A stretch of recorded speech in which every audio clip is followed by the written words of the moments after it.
नमस्कार दोस्तों, आप सभी लोगों का हमारे चैनल यूनिक एकेडमी अश्विनी राय पर स्वागत है। टॉपिक आप देख लीजिए, हम लोग इस समय आधुनिक भारत के इतिहास पढ़ रहे हैं और आधुनिक भारत के इतिहास में जो हमारा टॉपिक है वो है स्वतंत्र राज्यों का उदय।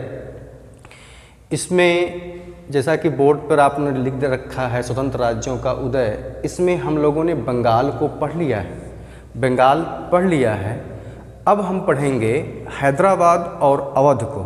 तो ये जानने के लिए पहले हम देख लें कि उत्तर मुगल काल में जब शासक अयोग्य हुए, मुगल शासक जब कमज़ोर और अयोग्य हुए, तो दरबारी गुटबंदी से, शासकों की असमर्थता से कुछ ऐसे व्यक्ति थे जिन्होंने अपना भाग्य दूसरी जगह आजमाने का प्रयास किया।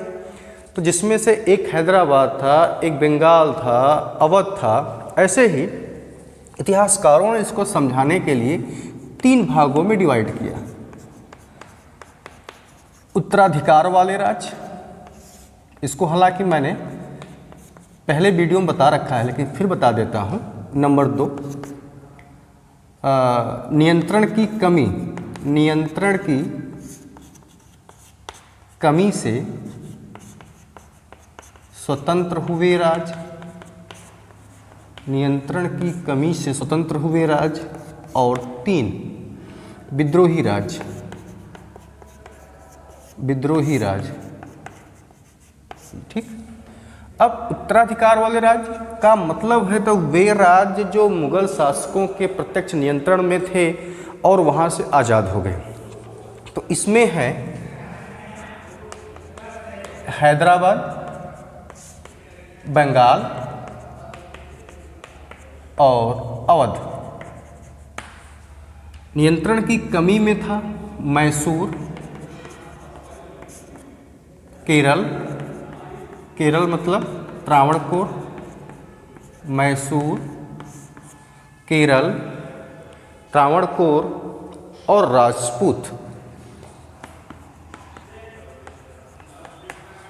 विद्रोही राज्यों में वे राज्य थे जो हमेशा मुगल सत्ता को चुनौती देते रहे, उनके खिलाफ बगावत करते रहे। इनमें हैं मराठे, जाट विद्रोह, मराठा विद्रोह, जाट विद्रोह, सिख विद्रोह। ठीक है दोस्तों, तो ये टॉपिक है मराठा, जाट, सिख विद्रोह। ये वो टॉपिक हैं जो इनको कहा गया। तो इनमें हमने बंगाल को पढ़ लिया है। बंगाल मुर्शिद कुली खां से मैंने प्रारंभ किया और प्लासी और बक्सर के युद्ध के अलावा मैंने 1765 की इलाहाबाद संधि, इसके अलावा 1772 में आपका 1765-1772 तक द्वैत शासन, 1773 का रेगुलेटिंग एक्ट सब बता रखा है। तो बंगाल के बाद हम पढ़ लेते हैं हैदराबाद के बारे में। तो ये तो मैंने आपको समझाने के लिए बता दिया। थोड़ा सा आप पीछे की वीडियो जो लोग आज देख रहे हैं वो पीछे की वीडियो ज़रूर देखेंगे। अब हम हैदराबाद के बारे में पढ़ते हैं। हैदराबाद, बंगाल पढ़ लिया है तो हम हैदराबाद की बात करते हैं दोस्तों। 1724 ईस्वी में चिनकिलिच खां, चिनकिलिच खां, ध्यान देंगे टीजीटी के लिए बहुत इंपॉर्टेंट है। चिनकिलिच खां ने हैदराबाद में स्वतंत्र सत्ता की स्थापना किया। लिख लेंगे 1724 में चिनकिलिच खां ने हैदराबाद में स्वतंत्र सत्ता की स्थापना किया। ये हैदराबाद किस मुगल बादशाह के समय आज़ाद हुआ? तो ये था मोहम्मद शाह रंगीला। ये मुगल बादशाह था, मुगल बादशाह मोहम्मद शाह रंगीला। ये प्रश्न पूछा गया, मुगल बादशाह मोहम्मद शाह रंगीला के समय आज़ाद हैदराबाद स्वतंत्र राज्य के रूप में बना और इसका संस्थापक है चिनकिलिच खां। इसने निजाम उल मुल्क आसफ जाह की उपाधि ग्रहण किया और इसी नाम से गद्दी पर बैठा। ठीक है, आगे चलें। 1748 ईस्वी में चिनकिलिच खां माने निजाम उल मुल्क की मृत्यु हो गई। 1748 में निजाम उल मुल्क की मृत्यु हो गई। तो इसकी मृत्यु के बाद इसके पुत्र और पोते नासिर जंग और मुजफ्फर जंग में उत्तराधिकार को लेकर संघर्ष हो गया, जिसमें अंग्रेज और फ्रांसीसी दोनों कंपनियों ने हस्तक्षेप किया। डुप्ले और क्लाइव दोनों ने हस्तक्षेप किया और बाद में हैदराबाद एकदम यूरोपीय कंपनियों के राजनीतिक प्रतिनिधिता का अखाड़ा बन गया और हैदराबाद और इसी को लेकर के युद्ध भी हुआ। 3 युद्ध हुए, एंग्लो फ्रांस युद्ध जो हुआ 3 ठो। इसमें 1760 में वांडीवास के युद्ध में फ्रांसीसियों की बुरी तरह पराजय हुई और इस प्रकार हैदराबाद पूर्णतया अंग्रेज़ों के अधीन आ गया। तो आपके लिए यहाँ पर एक लाइन इम्पॉर्टेंट हो जाती है, वो ये है, इसकी पूरी क्लास देखने के लिए आप एंग्लो फ्रांसीसी युद्ध देख लीजिए, भारत का प्रथम कर्नाटक युद्ध, द्वितीय और तृतीय पढ़ लीजिए, वहाँ से आपको मिलेगा। तो यहाँ पर आपके लिए बहुत इंपॉर्टेंट बात ये जान लेना है कि पहली रियासत जिसने सहायक संधि पर हस्ताक्षर किया, पहली रियासत हैदराबाद, पहली रियासत ये थी हैदराबाद जिसने सहायक संधि पर हस्ताक्षर किया। तो ये यूपी टीजीटी की परीक्षाओं के लिए बहुत इम्पॉर्टेंट है। वो पहली रियासत जिसने बिजली की सहायक संधि पर हस्ताक्षर किया तो वो था हैदराबाद। तो हमने बंगाल पढ़ लिया, हैदराबाद पढ़ लिया। अब हम लास्ट उत्तराधिकार के राज्य में पढ़ते हैं अवध के बारे में पढ़ते हैं।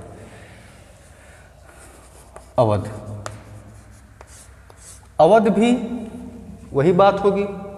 अवध भी मुगल शाह रंगीला के समय ही स्वतंत्र हुआ। आप लिख लेंगे, अवध भी मोहम्मद शाह रंगीला के समय ही स्वतंत्र हुआ। अवध में स्वतंत्र सत्ता की स्थापना करने वाला व्यक्ति सआदत खां था। माने अवध में स्वतंत्र सत्ता की स्थापना करने वाला व्यक्ति सआदत खां था। ठीक है। सआदत खां ने सैयद बंधुओं को हटाने में सम्राट माने मुगल बादशाह का साथ दिया था। अतः सम्राट ने उसे बुरहान उल मुल्क की उपाधि दिया। अब सआदत खां का पूरा नाम हो गया सआदत खां बुरहान उल मुल्क। ये अब इसके कुछ कार्य देख लें।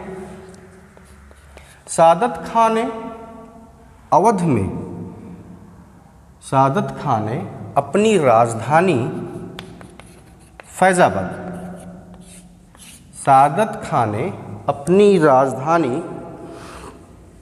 फैजाबाद को बनाई।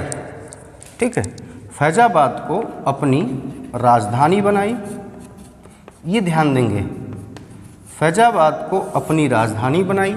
आगे चलें, अगली बात लिखने की क्या कि 1723 में अवध में एक नई राजस्व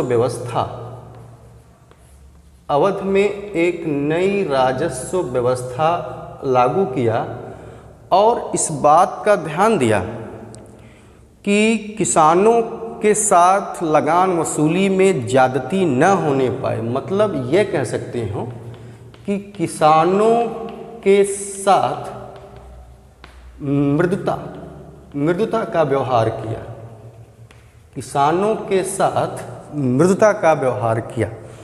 ठीक है, तो यहाँ तक बात समझ में आ जाएगी। आगे चलें। 1739 ईस्वी में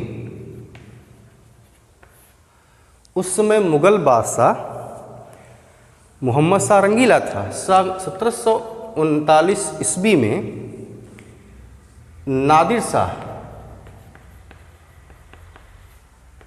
का भारत पर आक्रमण हुआ और इस आक्रमण में सादत खान ने नादिर शाह का साथ दिया था। ठीक है, नादिर शाह ने सादत खान को 20 लाख, नादिर शाह ने सादत खान को 20 करोड़ धन देने को बुलाया।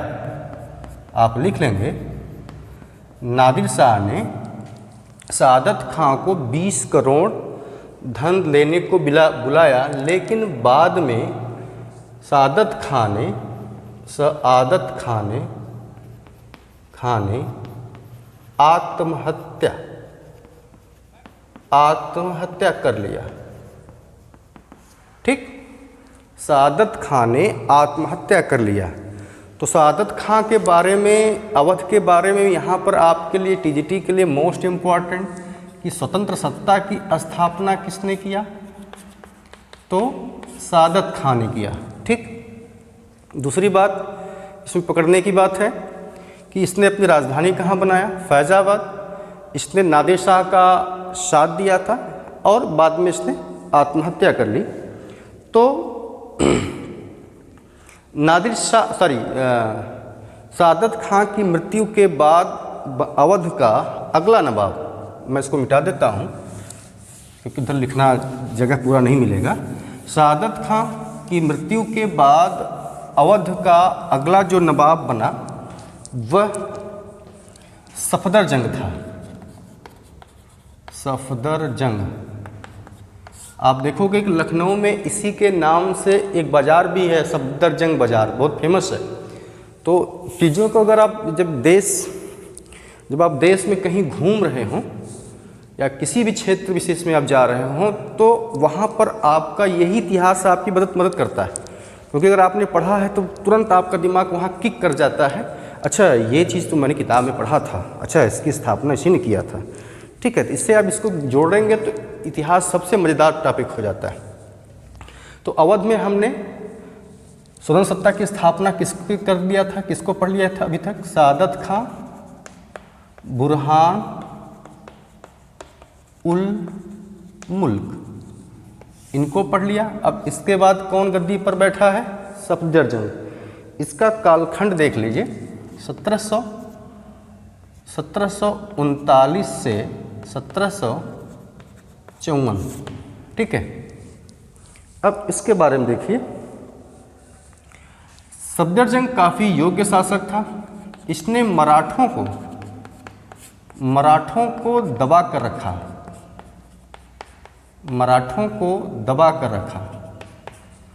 और इसका रुहेले और बंगस पठानों के विद्रोह, बंगस पठानों के विद्रोह का दमन किया। यहाँ तक बात समझ में आ गई। काफ़ी योग्य शासक था अवध में, और इसके काल में अवध का विकास बहुत अच्छे तरीके से हुआ। अवध एक तरह से मैं बताऊं आपको, अवध जो है एक तरह से बफर स्टेट का कार्य करता था। बफर स्टेट मतलब दक्षिण में, अवध के दक्षिण में मराठे और ऊपर अंग्रेज। ठीक है, तो ये बफर स्टेट का कार्य करता था।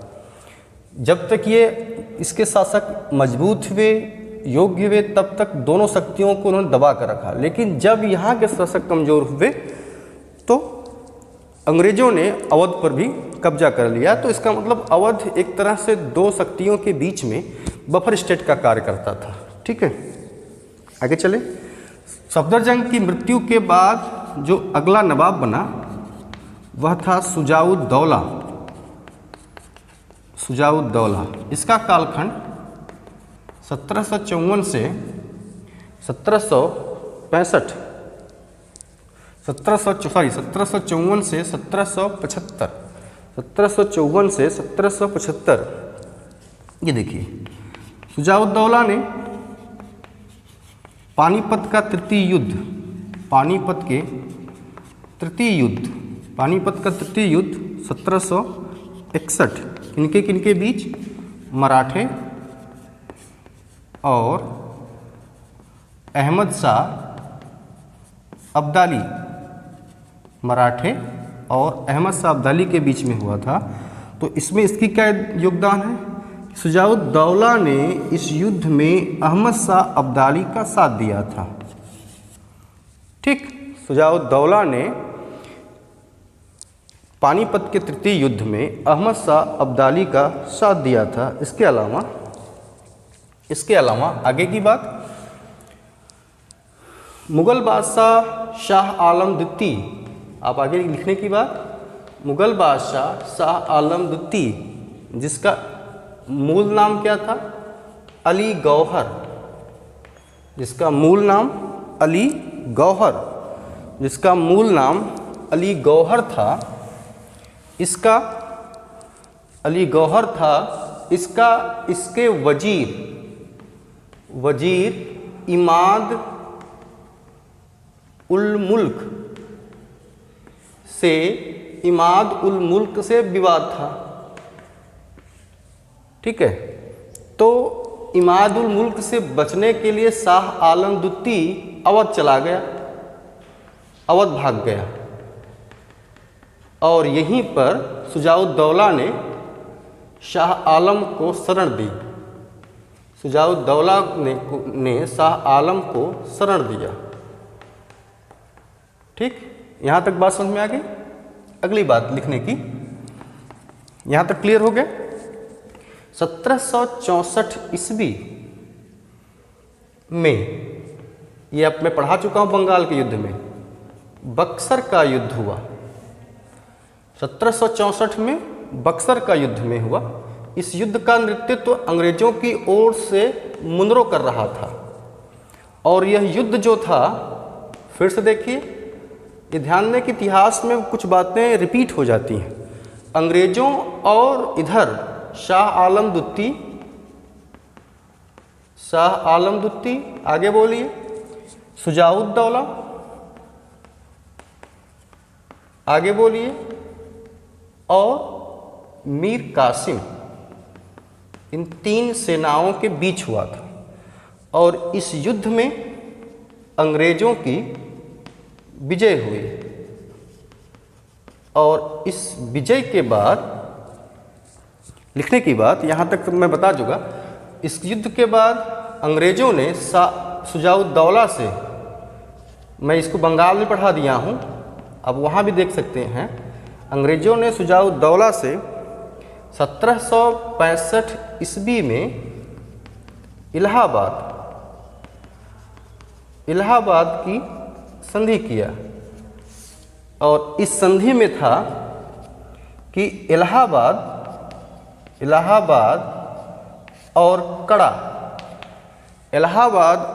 कड़ा ये मुगलों को दे दिया जाए। इलाहाबाद और कड़ा ये दोनों जो है मुगलों को दे दिया जाए। ठीक है, आगे देखिए। तो ये तो मैंने आपने देख लिया। अब हम आगे देखते हैं। हम अभी शुजाउद्दौला के बारे में पढ़ रहे हैं, वहाँ तक आप लिख लिए होंगे। फिर आगे हम चलते हैं। 1773 में 1773 इस समय बंगाल का गवर्नर जनरल था वारेन हेस्टिंग्स। इसने अवध के नवाब से संधि किया जिसको कहा गया फैजाबाद की संधि। फैजाबाद की संधि 1773 ईस्वी। फैजाबाद की संधि 1773 ईस्वी। इसमें देखिए यह संधि किसके किसके बीच हुई, तो यह संधि अंग्रेजों और शुजाउद्दौला, यह संधि अंग्रेजों और शुजाउद्दौला के बीच हुई। इसमें अंग्रेजों ने 50 लाख रुपया लेकर, अंग्रेजों ने माने वारेन हेस्टिंग ने, आप यहाँ से भी कर सकते हैं कि 50 लाख रुपया लेकर 50 लाख रुपया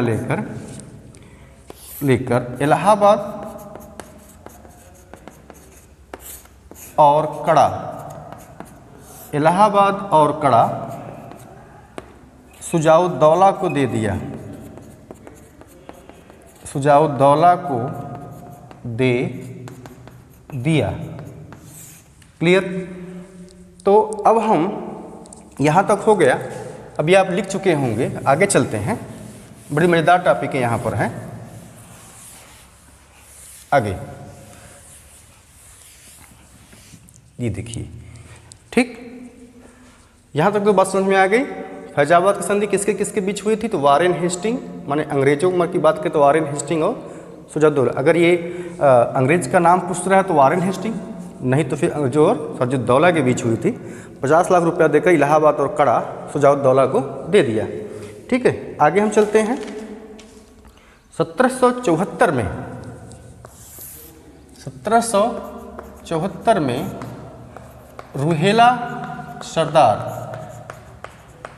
1774 में रुहेला सरदार हाफिज रहमत,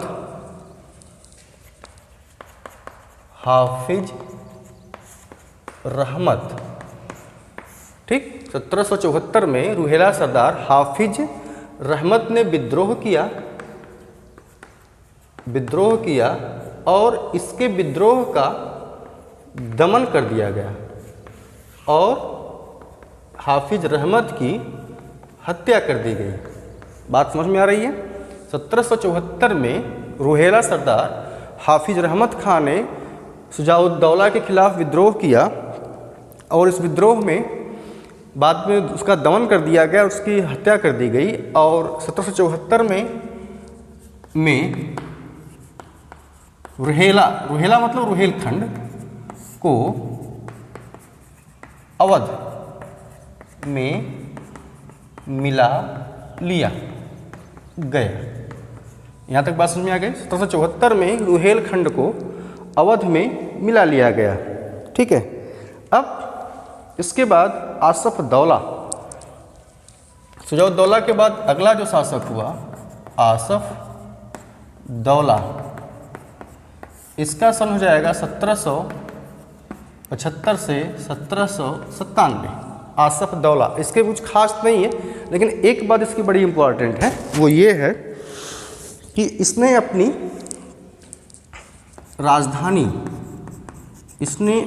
राजधानी, यही इम्पोर्टेंट इसके केवल, फैजाबाद से लखनऊ, इसने अपनी राजधानी फैजाबाद से लखनऊ स्थानांतरित की, माने बनाई। माने अब राजधानी कौन सी हो गई? लखनऊ हो गई। सादत खान ने फैजाबाद बनाया था, बाद में आसफ दौला ने राजधानी अपनी कहाँ बना दी? लखनऊ बना दी। 1775 में फैजाबाद की संधि हुई। इस संधि के तहत लखनऊ की बेगम की रक्षा का दायित्व, लखनऊ की बेगम का रक्षा का दायित्व अंग्रेज माने वारेन हेस्टिंग ने लिया। 1775 में फैज़ाबाद की संधि हुई और इस संधि के तहत लखनऊ की बेगम की रक्षा का दायित्व वारेन हेस्टिंग ने लिया। लेकिन वारेन हेस्टिंग ने क्या किया, आगे वारेन हेस्टिंग ने संधि का अपमान करते हुए, वारेन हेस्टिंग ने, आगे लिख लेंगे वारेन, यहाँ तक हो गया, आप आगे लिखेंगे कि वारेन हेस्टिंग ने संधि का अपमान करते हुए जॉन मिडिल्टन से, संधि का अपमान करते हुए जॉन मिडिल्टन से धन, उन लोगों के पास बहुत धन था, धन वसूलने का आदेश दे दिया, इसी का आदेश दे दिया। और इसीलिए वारेन हेस्टिंग, इसीलिए ये उसने नियम का उल्लंघन किया था, इसीलिए वारेन हेस्टिंग के खिलाफ लंदन में बर्क ने, एडमंड बर्क ने वारेन हेस्टिंग के खिलाफ महाभियोग का मुकदमा दायर किया। तो महाभियोग का मुकदमा एक और था, एक था नंद कुमार, इसी से संबंधित मामला है, नंद कुमार का मामला है, जो जब मैं गवर्नर जनरल और उनके कार्य पढ़ाऊंगा तो यहाँ वो चीज़ें फिर से आएंगी, वहाँ भी ये मामला सब रिपीट होगा, इसलिए हम उसको वहाँ पढ़ेंगे, घबराएं नहीं। ये मामला क्या है ये मैं बताऊंगा आपको जब मैं सारे गवर्नरों का क्रम बताऊंगा। लॉर्ड क्लाइव से स्टार्ट करूंगा, lord Warren Hasting, lord Cornwallis, lord William Bentinck जो आते हैं, सबका क्रम बताऊंगा, तो वहाँ आपको चीज़ें मिलेंगी। तो इन मुकदमों का, इन कारणों से एडमंड बर्क ने वारेन हेस्टिंग के खिलाफ मुकदमा भी किया था। ठीक है, आगे एक चीज़ और, 1784 में लखनऊ में ये पूछा, ये सांस्कृतिक धरोहर इसलिए पूछा जाता है, लखनऊ में मुहर्रम मनाने के लिए, आप जाएंगे अभी भी है ये लखनऊ में, मनाने के लिए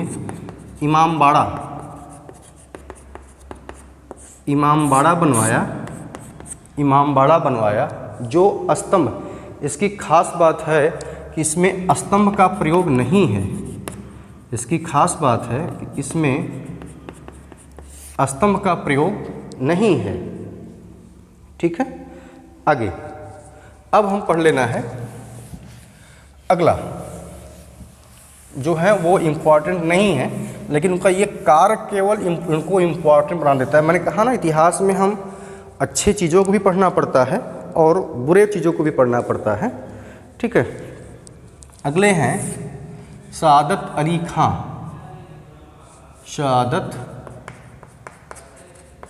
अली खां, इनका कालखंड होगा 1801, इनका कालखंड होगा 1798 से 1819, 1798 से 1819। जो इनमें इम्पॉर्टेंट केवल एक बात है कि 1801 में इन्होंने वेलेजली, सन बहुत इम्पॉर्टेंट नहीं है, सन हमको भी याद नहीं रहता, वो मुझे सन थोड़ा देखना पड़ता है, लेकिन चीज़ें याद रहती हैं। 1801 में वेलेजली की सहायक संधि, ये इम्पॉर्टेंट नहीं लेकिन ये इम्पॉर्टेंट है कि अवध ने कब माना सहायक संधि। 1801 में वेलेजली की सहायक संधि पर हस्ताक्षर कर दिया। 1801 में वेलेजली की सहायक संधि पर हस्ताक्षर कर दिया। ठीक है, अब अंतिम वाजिद अली शाह, इनका सन देख लीजिए, इनका सन 1847 से 1856। तो इनमें इम्पॉर्टेंट होगा क्या, पहली बात ये अवध के अंतिम नवाब। ठीक, नंबर 2, कुशासन का